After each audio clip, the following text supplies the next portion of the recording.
बिस्मिल्लाहिर्रहमानिर्रहीम अस्सलाम वालेकुम। मेरा नाम है फ़िदा नायत और आप देख रहे हैं एजुकेशनल साइकिल।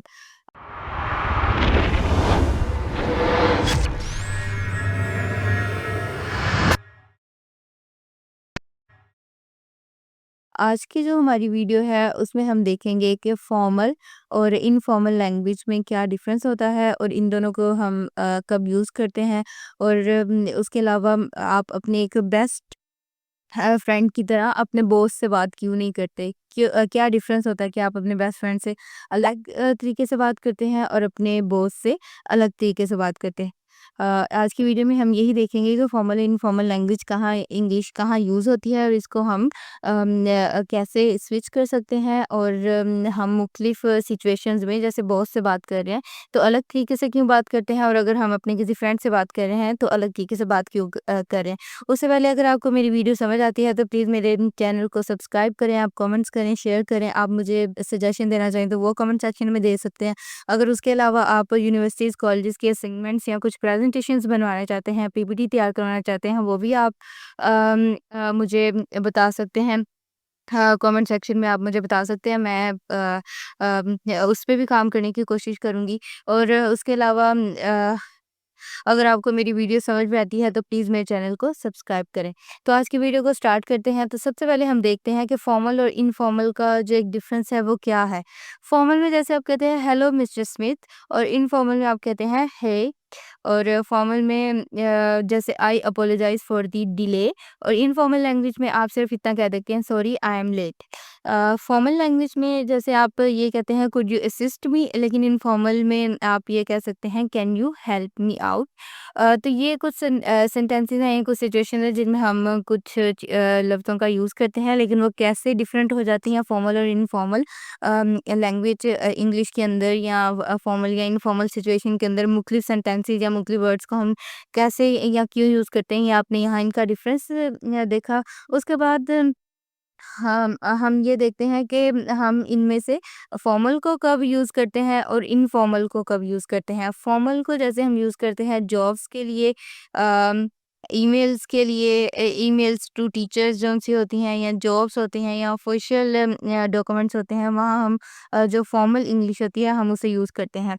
अपनी जॉब में चाहे आप एज़ अ एम्प्लॉयी कहीं अगर आप काम करते हैं या फिर एज़ अ बॉस हैं तो आप अपने एम्प्लॉयी के साथ फॉर्मल लैंग्वेज में बात करेंगे। ईमेल्स जब आप अपने टीचर्स को करते हैं या किसी भी फॉर्मल सेटिंग में ऑफ़िसेज़ में अगर ईमेल का जो एक ये सिलसिला चलता है तो वो सारी आप जो है वो आप आपके जितने भी ऑफ़िशियल डॉक्यूमेंट्स हैं उन सब में आप फॉर्मल लैंग्वेज का यूज़ करते हैं।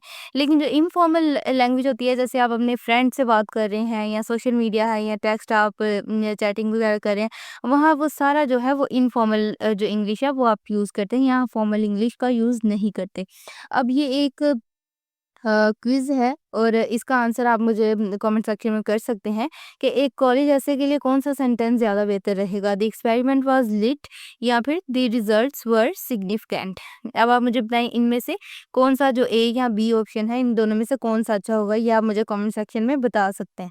उसके बाद जो कॉमन मिस्टेक्स हम करते हैं जब हम ईमेल्स में टेक्स्ट करते हैं, जैसे हम लिखते हैं hi professor please fix my grade as soon as possible, हमने उसकी एक शॉर्ट फॉर्म लिख दी, आगे हमने कोई इमोजी डाल दिया, ये बहुत ज़्यादा इनफॉर्मल है। अगर आप अपने प्रोफेसर को किसी या फॉर्मल एक जो-सा किसी प्रोफ़ेशन में किसी इंसान को आप कोई ईमेल्स वग़ैरह कर रहे हैं, तो वहाँ आप कभी भी जौन-सी इतनी इनफ़ॉर्मल लैंग्वेज है, वो आप यूज़ नहीं करेंगे या इस तरह के सेंटेंस या इमोजीज़ अपनी जौन-सी ईमेल है, उसमें ऐड नहीं करेंगे। इंस्टेड आप ये कहेंगे, dear professor could you review my grade thank you. इस तरह की आप जो सेंटेंस है, वो उसके अंदर यूज़ करेंगे, लेकिन ऊपर वाला जौन-सा था वो एक बहुत ज़्यादा इनफॉर्मल था, टू इनफॉर्मल सेंटेंस था। तो ये मिस्टेक है जो बहुत ज़्यादा लोग कॉमन करते हैं। उसके बाद जो ट्रांज़िशन वर्ड्स हैं, जैसे कि फॉर्मल में जब आप होंगे तो आप कहेंगे फर्दरमोर, लेकिन इनफॉर्मल में आप कहेंगे आल्सो। लेकिन फॉर्मल में आप कहेंगे नेवरथलेस, लेकिन इनफॉर्मल में आप कहेंगे एनीवे। तो ये कुछ लफ्ज़ हैं जो आप मतलब फॉर्मल और इनफॉर्मल सेटिंग में आपके यूज़ होते हैं। उसके बाद आप ये जो ये एक प्रैक्टिस के लिए एक सेंटेंस मैंने रखा है, जैसे कि it is imperative that you submit the report by 5 PM. अब आप इसे अगर इनफॉर्मली लिखना चाहें इस सेंटेंस को, तो आप लिखेंगे please send the report by 5 PM. तो इस तरह आप सेंटेंसेस को फॉर्मली या इनफॉर्मली लिखते हैं। तो आज की जो हमारी वीडियो थी उसमें हमने फॉर्मल इंग्लिश और जो-सी इनफॉर्मल इंग्लिश है उसके बारे में देखा, उसे समझने की कोशिश की, उसमें क्या कॉमन मिस्टेक्स हम करते हैं और फॉर्मल लैंग्वेजेज़ में कौन से लफ्ज़ यूज़ होते हैं, लेकिन इनफॉर्मल में उनके बजाय हम कौन से यूज़ करते हैं।